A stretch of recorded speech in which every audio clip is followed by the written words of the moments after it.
Premium triplex villas at Bachupalli APR projects. మరి ఇంత పద్ధతిగా నడుచుకుంటున్నారు, ప్రజా సంక్షేమం కోసం మీరు ఉన్నారు కదా, అంబేద్కర్ రాజ్యాంగమే నడుస్తుంది అంటున్నారు. మరి మద్యం విషయంలో మీపైన ఎందుకు అన్ని విమర్శలు వస్తున్నాయి? రాజమండ్రిలో నాకు తెలిసి ఇంచుమించు 32 షాపులు ఉండే మద్యం షాపులు సగానికి సగము మీ ఆధ్వర్యంలోనే, మీ కంట్రోల్లోనే ఉన్నాయంటున్నారు. గోపాలపురంకి చెందిన ఒక టీడీపీ నాయకుడికి ఇక్కడ 2 షాపులు వస్తే కూడా ఆన్లైన్లో ఆయనను కూడా బెదిరించి తరిమేసి ఆ 2 షాపులు కూడా మీరే లాక్కున్నారు. అన్నీ కూడా మీ బినాముల ద్వారా నడిపిస్తున్నారు అంటున్నారు. నగరం వరకే అన్నారన్నా లేకపోతే స్టేట్ అంతా కూడా లేదు, రాజమండ్రి నగరం వరకే, సిటీ వరకే చెప్పారు. పోలే ఇంకా స్టేట్ అంతా కూడా నాయన అంటున్నారేమో. డ్రా సిస్టమ్ ఎవరికైతే తగిలిందో వాళ్ళే వ్యాపారం చేసుకుంటున్నారు, స్వేచ్ఛగా చేసుకుంటా ఉన్నారు, రూల్కి లోబడే చేసుకుంటా ఉన్నారు. వాళ్ళ వ్యాపారం సంతోషంగా ఉండాలని కోరుకున్నాను. ప్రభుత్వ పరంగా కొద్దిగా ఏదో పర్సంటేజ్ ఇబ్బంది అని చెప్పారు. నేనే మరలా గౌరవ మంత్రి గారితో వ్యాపారస్తులు ఇబ్బంది పడతా ఉన్నారు, పర్సంటేజ్ పెంచాలని చెప్పి కోరడం. నూతన సంవత్సరం చంద్రబాబు నాయుడు గారి దగ్గరికి వాళ్ళకి మంచి కబురు 14% కింద పెంచారు. నేను ఒకటే చెప్తా ఉన్నాను, ఆ యొక్క మద్యం షాపుల్లో వైసీపీ వాళ్ళకి కూడా షాపులు వచ్చినాయి ఉన్నాయి. వైసీపీ పార్టీలోని ఇంతకుముందు కొంతమంది ప్రజాప్రతినిధులు వెనకాల తిరిగిన వారికి కూడా షాపులు వచ్చి ఉన్నాయి. మరి టీడీపీ గోపాలపురం టీడీపీ అతనికి షాపులు వచ్చి తరిమేశారు అంటున్నారు. 2 షాపులు ఆయనే చేసుకుంటున్నారు. ఈ మధ్యకాలంలో ఆయనకి ఒక చర్చికి సమస్య వస్తే అది నేనే మాట్లాడాను. అంటే నింద వేయడానికి చాలా సులువు అన్న.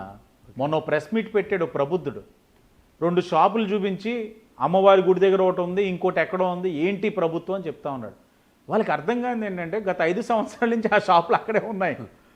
వైసీపీ ఉన్నప్పుడు కూడా అక్కడే ఉన్నాయి. ఆ ప్రబుద్ధుడు మీకు నాకు మంచి స్నేహితుడు. నాకు స్నేహితుడా? నీకు మాకు మంచి స్నేహితుడు అన్న. మన ఇద్దరికి common reel star Bharatram. Okay, మార్గన్ భరత్రామ్ గారా? పెట్టింది కూడా 2 చూపిస్తే నాకు కూడా అంత అవగాహన లేదు. మా వాళ్ళు చూపించి నవ్వుతున్నారు, ఏంటన్నా అన్నాను. ఈ షాప్ గత 5 సంవత్సరాలు వైసీపీ ఉన్నప్పుడు ఇక్కడే ఉందండి, ఈ షాప్ కూడా ఇక్కడే ఉంది, 5 సంవత్సరాలు అక్కడే ఉంది. మరి ఈ అబ్బాయి 5 సంవత్సరాలు కారులో అనేక సందర్భాల్లో సోలమ్మ తల్లి దర్శనానికి వెళ్ళినప్పుడు కూడా ఆ రోడ్లోనే వెళ్ళాలి. వెళ్ళినప్పుడు కారులో ఇప్పుడు మాకు అర్థమైంది ఏంటంటే కారులో ఉన్నంతసేపు జనాలు చూడడేమోనండి, రోడ్లు చూడడేమో, ఫోన్లో అయినా చూసుకుంటాడేమో, దానివల్ల చూడపోయి ఉండకపోవచ్చు అని. అంటే మాట్లాడే దాంట్లోని ఒక వాస్తవం అనేది ఉండాలి. ఈ షాపులు ఎవరికాలు వ్యాపారం చేసుకుంటున్నారు, చితికిపోయి ఉన్నారు. ఆ పార్టీ వాళ్ళు కూడా వచ్చిన వాళ్ళు ఉన్నారు. మరి ఇంకేంటి దౌర్జన్యం చేసేది? ఎన్ని డీడీలు పడ్డాయి చూడండి. రాజమండ్రి సిటీలో ఎంత పోటీతత్వం ఉందో. వ్యాపారస్తులు ఏదో విధంగా మంచి పోటీ పడి మంచిగా వ్యాపారం. ఇప్పుడు డ్రా కూడా మీరు ఎంత పారదర్శకంగా జరిగింది. డ్రా తగిలినోడు వచ్చాడు, వ్యాపారం చేసుకుంటున్నాడు, పెట్టుబడి పెట్టుకుంటున్నాడు, సంతోషంగా ఉన్నారు. వాళ్ళందరికీ ఒకటే చెప్పాను, మీరు ఏదైతే చంద్రబాబు నాయుడు గారు ఆలోచనకు అనుగుణంగా పెంచి రేటు అమ్మినా, బెల్ట్ షాపులు ఓపెన్ చేసినా ఇబ్బందులు ఉంటాయని చెప్పాను. గిట్టని వాళ్ళు ఏదో రూపంలో చెప్తారు. ఈ నెల సంపాదనలో దీన్ని కూడా మొన్న ఏదో మాట్లాడాడు, చెప్పాను.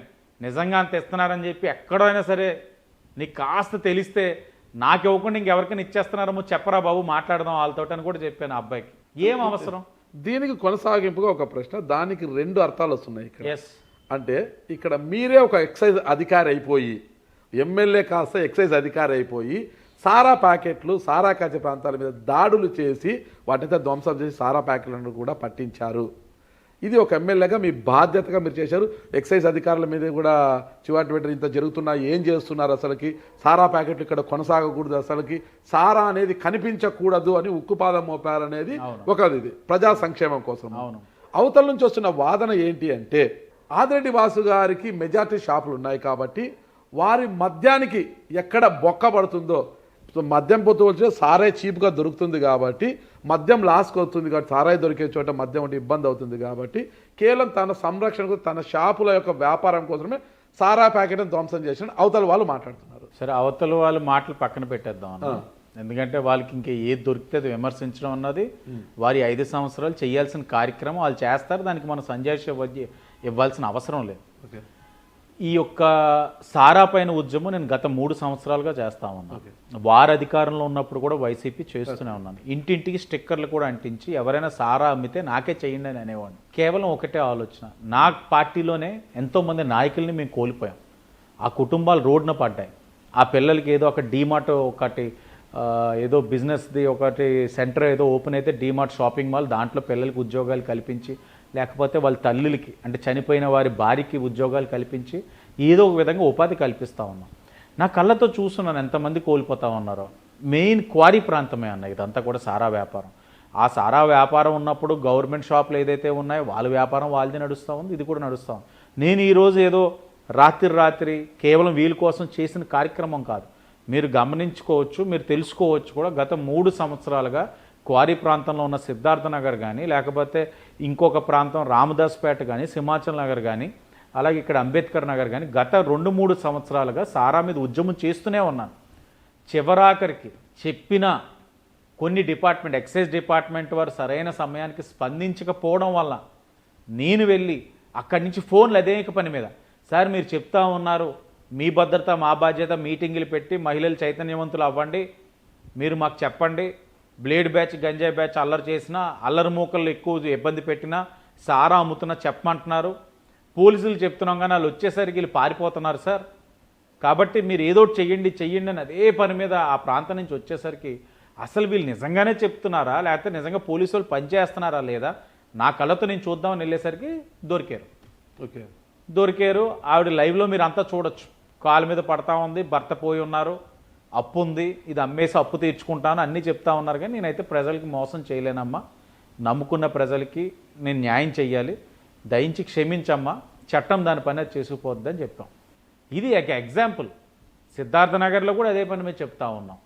ఇప్పుడు దీనికి బానిసైనవాడు ఇది తాగుతాడు, దానికి బానిసైనవాడు అది తాగుతాడు. ఒకటి ఇది ఎక్కువ అయిపోవడం వల్ల అది తగ్గదు, ఇది ఎక్కువ అయిపోవడం వల్ల ఇది తగ్గదు. దేని బ్రాండ్ వాల్యూ దానికి ఉంటుంది అంతే. కానీ నాకు ఇక్కడ ఇది గత 5 సంవత్సరాలు కూడా స్పిరిట్ అమ్మేశారు. ఇప్పుడు నాణ్యత కలిగిన బ్రాండ్లని అమ్ముతున్నారు. సారా అన్నది ప్రజల ప్రాణాలను హరిస్తూ ఉంది. అది తెలిసి తెలియకుండా దాంట్లో మరి ఏం కలుపుతున్నారో తెలియదు కానీ ఎడిక్ట్ కవర్లు, వేలాది కవర్లని ఎంత తాగుతున్నారో పాడు చేసుకుని చిన్న వయసు 50 సంవత్సరాలకు అందరూ కూడా ప్రాణాలు కోల్పోతూ ఉన్నారు. అది నా బాధ్యత కింద నేను భావించి వెళ్ళాను. అధికారులు స్పందించారు, కేసులు కట్టారు.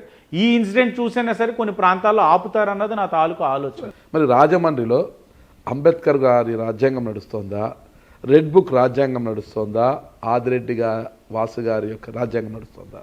డాక్టర్ బిఆర్ అంబేద్కర్ గారి రాజ్యాంగం నడుస్తూ ఉంది. మీ భద్రత మా బాధ్యత ద్వారా మహిళలందరినీ చైతన్యవంతుల్ని చేసి మహిళలందరినీ కూడా ఈ రోజున సురక్షితంగా ఈ నగరంలో ఉంచేందుకు చేయవలసిన కృషి అంతా చేస్తూ ఉన్నాం.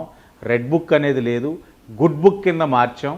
రెడ్ బుక్ నేను మరలా చెప్తా ఉన్నాను, కక్షలు సాధించుకోవడానికి రెడ్ బుక్ అనేది రచించలే. రెడ్ బుక్లు ఎవరైతే పేర్లు ఉన్నాయో రూల్ ఆఫ్ లా అనేది ఉంటుంది, దాన్ని అధిగమించిన వ్యక్తుల గురించే రెడ్ బుక్ అనేది ఉంది. కానీ వీళ్ళు పదే రెడ్ బుక్ అని నిద్రపోతున్నాడు కూడా రెడ్ బుక్నే నామస్మరణం చేస్తూ ఉన్నారు. Red book is good book. కేవలం ఎవరైతే తప్పు చేస్తున్నారో వారే ఇబ్బందులు పడతారు. జగన్మోహన్ రెడ్డి గారు ఢిల్లీ వెళ్ళి అక్కడ ప్రెస్ మీట్ పెట్టినప్పుడు కూడా చెప్పారు కదా, లోకేష్ గారు ఒక రెడ్ బుక్ రాజ్యాంగం పెట్టుకుని దాంట్లో ఉన్న మేరకు మొత్తం వర్క్ నడుస్తుందని. ఆ భయం అన్నది దాటేశారు, నెక్స్ట్ లెవెల్కి వెళ్ళిపోయారు. ఆయన భయం, ఆయన చేసినవన్నీ ఆయనకి గుర్తొస్తున్నట్లు ఉన్నాయి. రెడ్ బుక్లో దాని గురించి లేదన్న విషయం వివేకానంద రెడ్డి గారి మొదలుకొని ఇంకా అనేకమైన అంశాలన్నీ కూడా ఆయన మైండ్లో రొటేట్ అవుతున్నాయేమో, అవన్నీ కూడా రెడ్ బుక్లో ఉన్నాయేమో అనుకొని ఆయనే చెప్పేస్తున్నారు.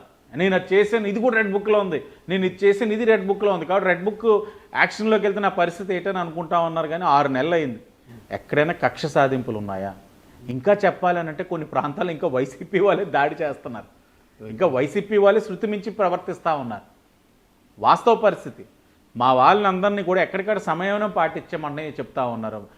చంద్రబాబు నాయుడు గారు, పవన్ కళ్యాణ్ గారు, లోకేష్ గారు కూడా చాలా స్పష్టంగా సందర్భం ఉన్న ప్రతిసారి మనకి అధికారం ఇంత అబ్సల్యూట్ మెజారిటీ ఇచ్చింది ప్రజలు, మంచి పరిపాలన అందించమని, వారు చేసిన తప్పులు మనం చేయకూడదు అనేది ఎప్పటికప్పుడు అప్రమత్తం చేస్తూ ఉన్నారు.